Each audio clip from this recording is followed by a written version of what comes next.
Hello everybody, this is Alyssa from Make Arts and Crafts, and today we are here for another episode of our Lunar New Year on DP Along Informational Fact Week. I don't know what to call it, where we talk about all the things Lunar New Year related.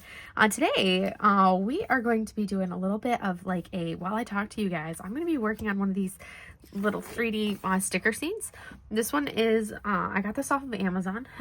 This one is actually a Lunar New Year themed one. This one is Everything Wins the Will is what this one is titled, apparently, but it's very much Lunar New Year themed. As you can see, they are preparing for the Lunar New Year. That's what the scene will look like.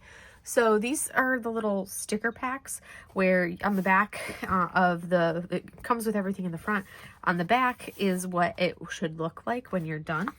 And then you get the card. So this is what the blank card looks like. And then you get your sticker packs. This will be the largest one I've done. I've only done 4 so far. This will be the largest one. And then you get your packs of stickers. So you have to assemble everything. It's like a puzzle that you have to put together.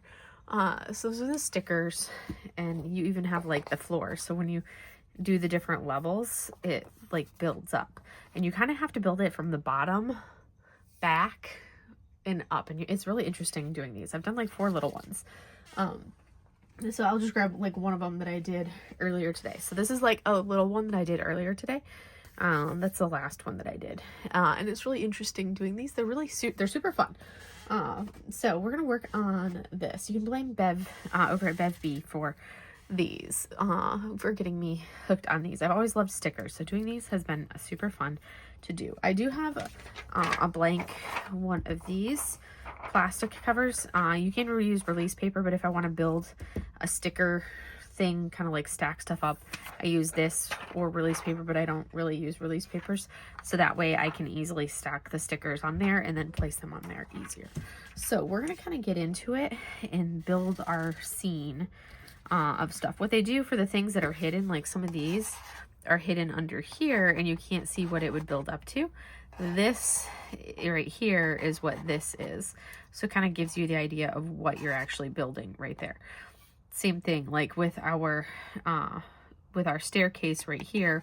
All of this is what they actually have hidden right there on that wall. So you've got the full depth of everything.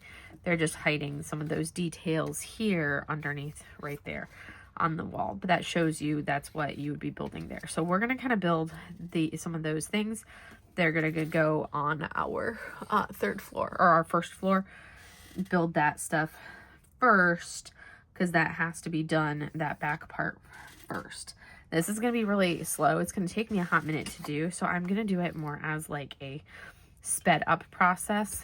So I wanted to film this first little clip, and then I'm going to do the rest of it sped up for you guys, and then I'll do a voiceover of all of the details of me filming everything. So this first clip was kind of the introduction clip, and everything else will be voiced over as I'm working on it, because I don't want to have to try to film it as I'm talking, because that would just not go over well.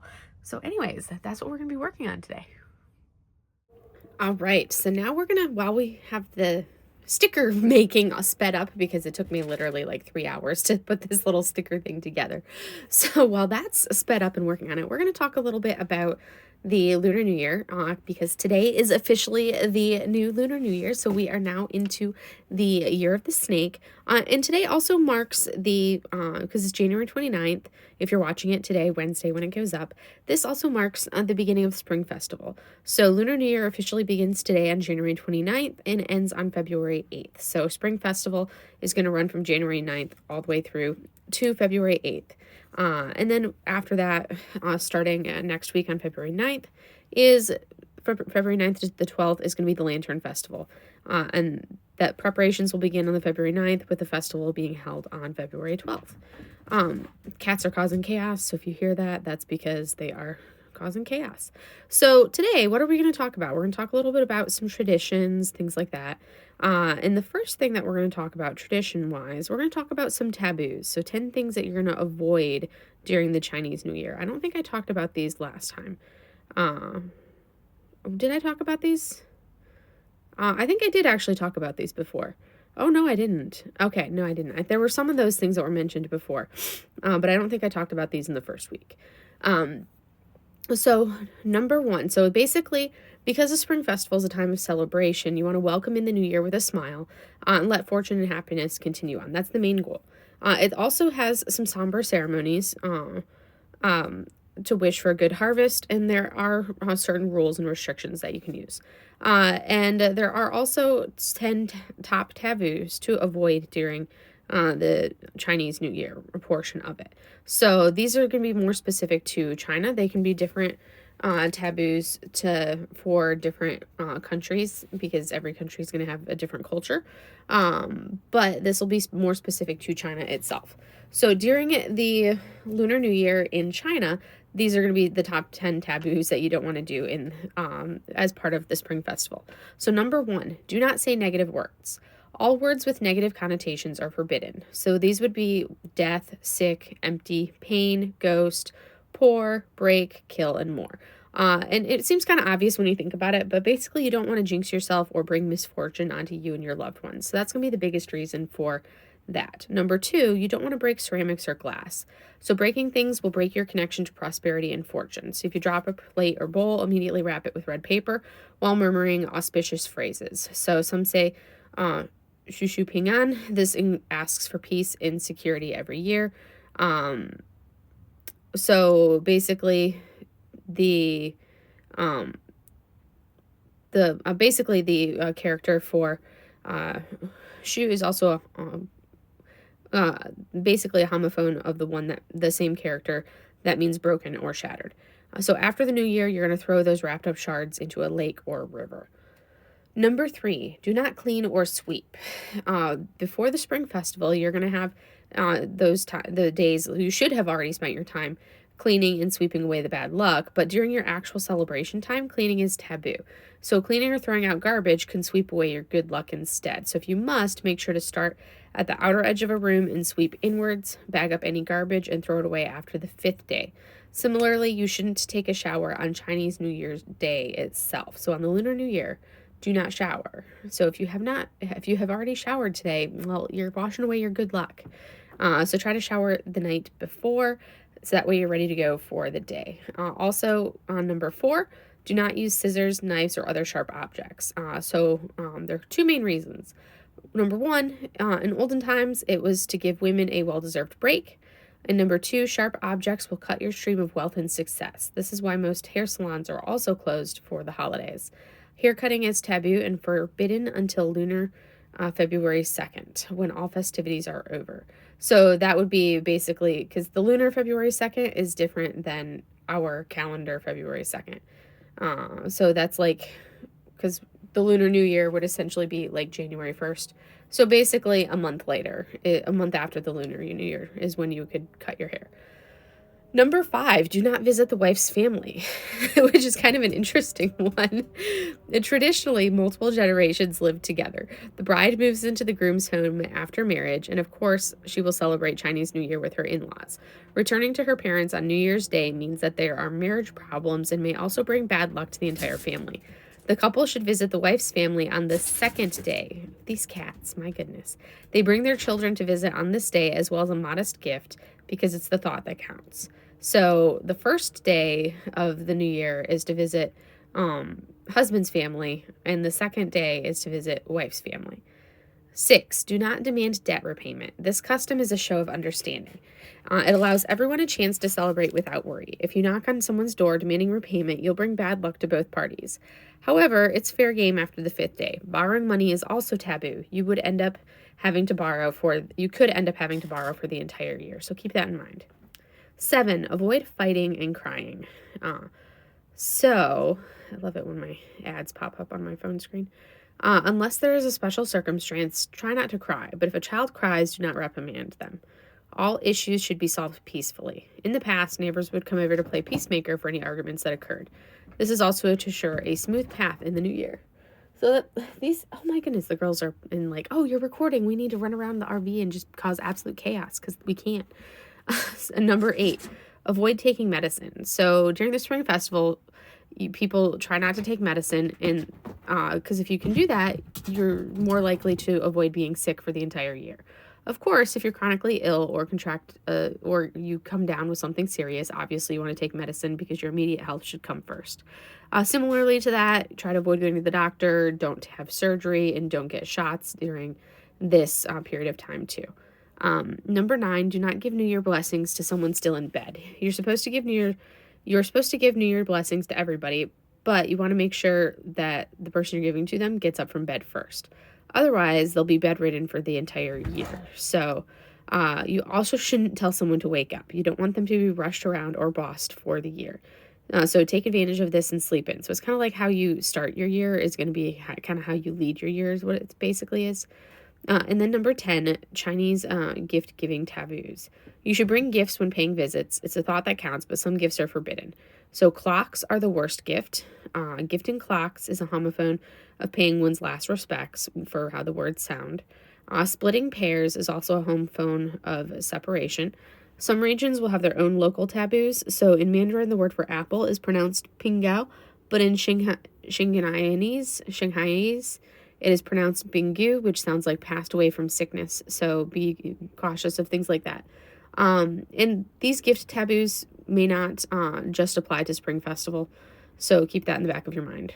For Spring Festival, a lot of times these rules can seem kind of excessive. But when you add in the cultural norms, customs, and manners, think about it like these are cultural things, and they've been going on for, formed over thousands of years. And it's literally the culture. So you're keeping in mind the different aspects of the culture when you think of these aspects here. So, we're going to continue on with the course of traditions. Let's see, what do we want to talk about? Oh, we're going to do the Chinese New Year greetings. Happy New Year and more. So there are multiple blessings and greetings for Chinese New Year, but most of them are variations for the most basic Happy New Year. The simplest is, of course, Happy New Year, which is Xin Kuai, which is the most common one that many people have heard. If you have not heard it before, you have now heard it.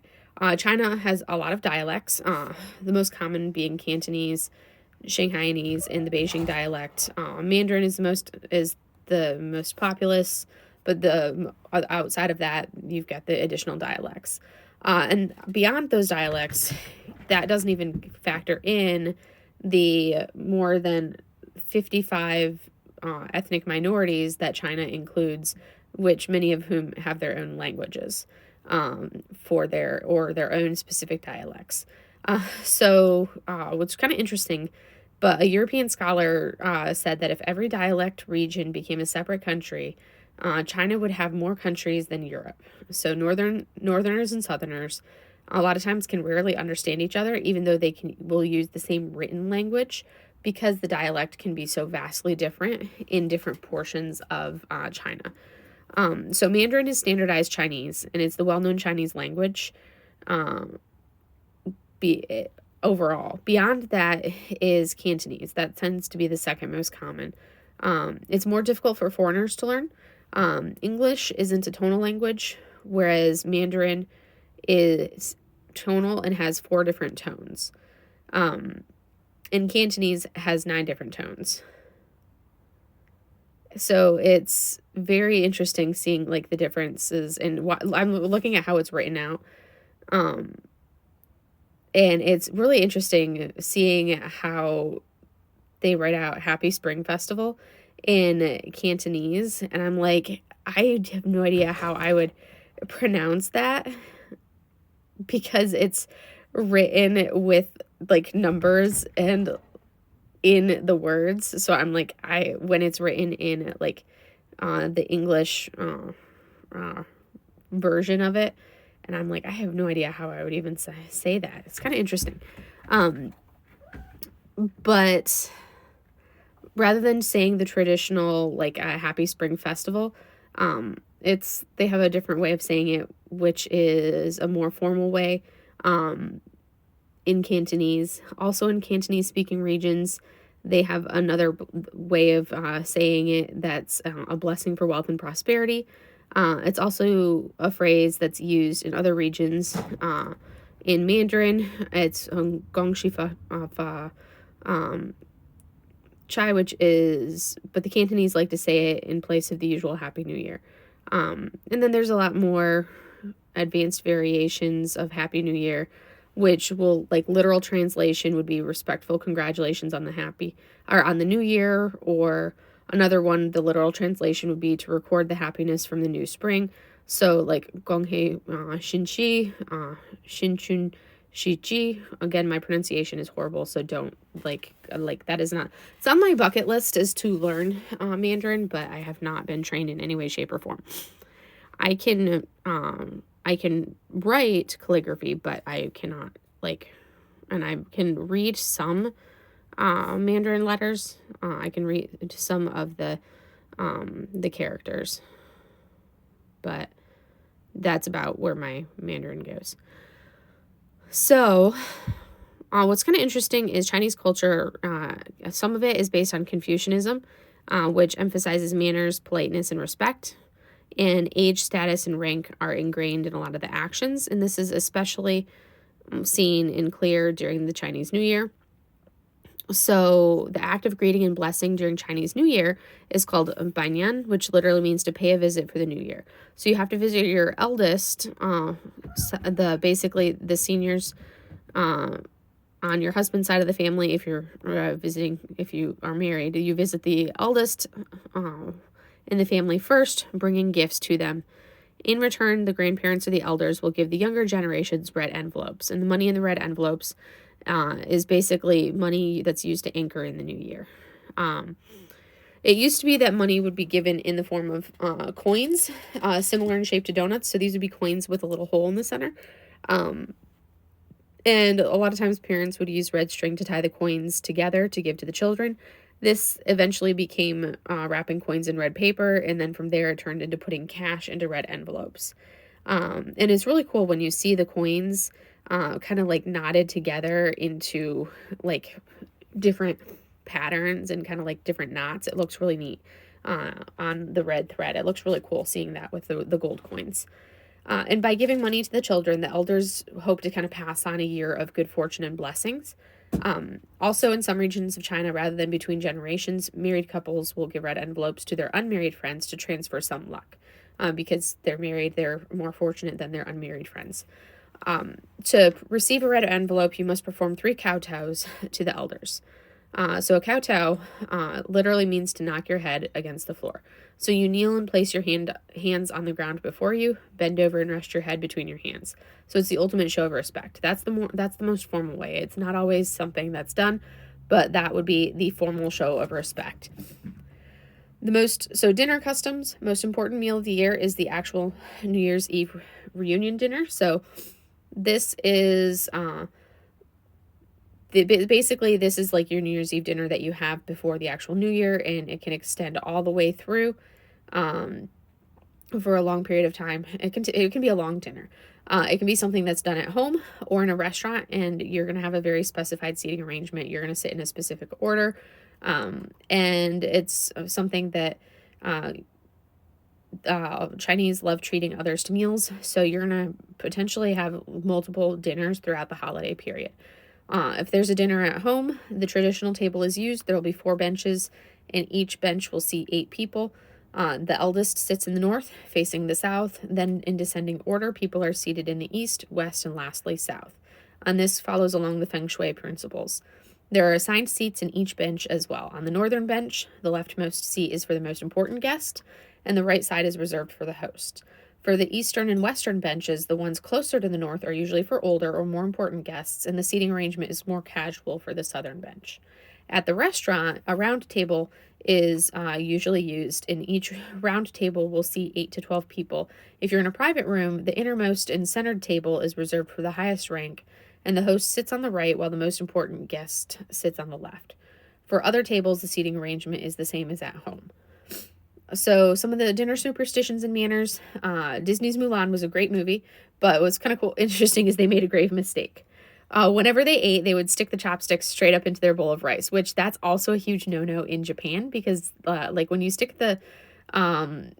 it's basically looks like you're burning incense, to commemorate your past ancestors. So you never stick your chopsticks straight up in your rice bowl, ever, ever, ever. That is like a big taboo in China. It's a big taboo in Japan. Never do that. You rest your chopsticks across the top of your bowl, or you put it down beside your bowl on the chopstick rest, but never across the top. Unlike in the West, it's actually kind of interesting. It's polite to put your elbows on the table while eating. And you also want to make sure to eat everything on your plate. But if someone sees that your plate is empty, they will put more food on your plate.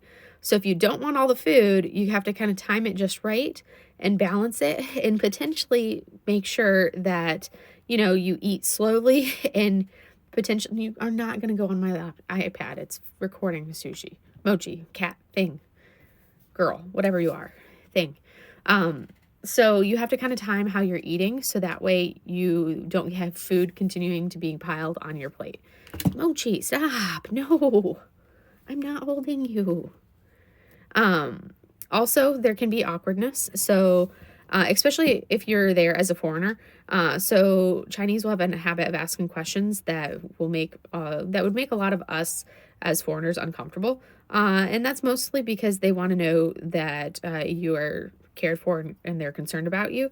And like grandparents, aunts, and uncles will ask a lot of these questions. Did you get a job? Where do you work? What's your income? Did you get a promotion? Did you find a boyfriend or a girlfriend? If you didn't, why not? Do you want to meet my friend's kid? When are you getting married? When are you having kids? And it can be very annoying. And it's something that we would be like, okay, why are you asking these questions? That's too intrusive. Stop asking me those questions. That's what a lot of us in like in the United States, at least, would be like, okay, that's like not something that you'd really like want to necessarily, you'd be like, okay, stop, that's too invasive. But that's something that, at the same time, that's showing that they care and they want to know that information. And there can be also a lot of like local customs specific to the region that you're in. So in some regions, there's going to be one dish that is always placed on the table, but it's not meant to be eaten until the last day of the holiday. So pay attention and know the region. If you're going to visit China during the Lunar New Year, or you're going to visit friends in China during the Lunar New Year, then be mindful of some of that. Most important rule, no arguments, no crying, no bickering, no fighting. It'll bring bad luck and ruin the mood. Biggest takeaway for all of that is Chinese New Year, or Lunar New Year in general, is a time of celebration. And you want to enjoy yourself. That's one of the biggest things, is have fun with it. Because it is a time of celebration. So that's one of the big things for it. Let's see. There was something else I was going to look at for you guys that I got distracted on. We were going to look at, I'm trying to think of how much time do I have left to talk. I think we're running close to the end, so I may start the topic, and then if I run out of time, then we will continue it on next week. So, all right, so we're going to talk a little bit about Chinese New Year decorations, and their meaning and origins. I did not use my Year of the Snake backdrop working on this particular sticker sheet. And I didn't do that in particular because the red would have made it very hard for me to see my stickers. Otherwise, I would have been using my my snake backdrop. So I talked a little bit in a previous video about Nian, the monster who would terrorize villages. And it would eat everything from mosquitoes to humans. As time went on, villagers would realize the monster came every 365 days to wreak havoc before disappearing back into the forests. So in preparation for that, villagers would prepare a feast and dine before the ancestors for protection. After years of hiding like this, a youth came up with the idea to use firecrackers to scare away the monster. And that's the legend of the origin of the Chinese New Year, also known as Spring Festival. Because the purpose was to scare off Nian and to prevent it from returning, the holiday decorations are typically a bright and loud red. The color red is also just very common in China in general. It represents happiness and good fortune. And I'm going to talk a little bit about some of the popular decorations that are used to create festivity for the celebration. So one of the things that, and we're not going to get very far into this because we are almost at the end. So I'm just going to mention the topics, and we're going to go into them. So we have paper cutting arts, we have door gods, we have a fortune or foo, spring festival couplets, paintings, kumquats, lanterns, different symbols. Those are going to be the topics that we're going to go over, and we are going to review these next week during our video. Next week is when we're going to go in depth on those topics. So stay tuned. I'm excited for those because those are things that I have or have had those in, like, literally. I have a bunch of all of those things. So yes, and I apologize for the noise. My furnace just turned on and it's noisy and annoying, but thankfully I'm at the end of this little video clip, so I don't have to worry about, you know, having it on and being too noisy for too long. So yay. And now we'll return to our regularly scheduled programming of not my voiceover. I'm officially, well, not halfway, but, well, I guess maybe halfway, making progress. As you can see, look at how adorable this is, and look at how detailed it is as well. Sorry, there's a helo going overhead, or a plane or something, and it's really close and very annoying. And of course it has to do it right as I'm filming, because that's how these things work. But anyways, I am making good progress. It's taking a long time to do this one because it's so big, but we're making good progress on it, and I'm about to kick into, like, super speedy mode for the rest of this for you guys. So we should go into warp speed for the rest of the finish. So we're about to do that. But yes, I thought this was, like, the perfect one to do for, you know, the fact that it is Lunar New Year today. So I thought that was going to be a wonderful one. So anyways, off we go to finish this. Woohoo! All right, and now we are on to the Speedy Gonzalez section of everything that takes 2 hours and condenses it down into, like, what, 30 to 60 seconds maybe-ish, somewhere around in there. But it looks so impressive when you see all of the time-lapsing of everything. It's kind of fun doing, like, but at the same time, I'm like, that literally took me 2 hours, and here it is condensed down into, like, literally no time at all. I'm too perfectionist when I do this. And voila, we have officially finished it. This is the largest one that I have done. The other ones have been, like, small ones. Like, here's the size. So you can see significant different size differential. On this one, it is much larger than these little ones. Took me significantly longer to do, as you can see. This one probably took, oh gosh, like, probably triple or quadruple the time to do as that little one over there. But I have officially finished it. Only had a couple mistakes that I made where I had to peel things up and do it over again, but I love the look of it. So there is my Lunar New Year. Happy Lunar New Year to everybody. And there is my little Lunar New Year sticker scene. And what's interesting is seeing how many stickers you have left over. There were a couple stickers left over on sticker sheet number 2 that I literally cannot figure out where they would have even potentially belonged, because this would have gone on this wall, but there's, like, no wall space where it could have been because those were full of stickers. So I have no idea where that would have even gone. Same thing with this one, because I have no idea where it would have even gone, considering I filled up the walls with other stickers. So I don't even know where they would have been. Anyways, so that is a successful completion, and voila, we are done. So happy Lunar New Year to everybody, and I will see you guys in the next video. Have a great day, everybody. Bye.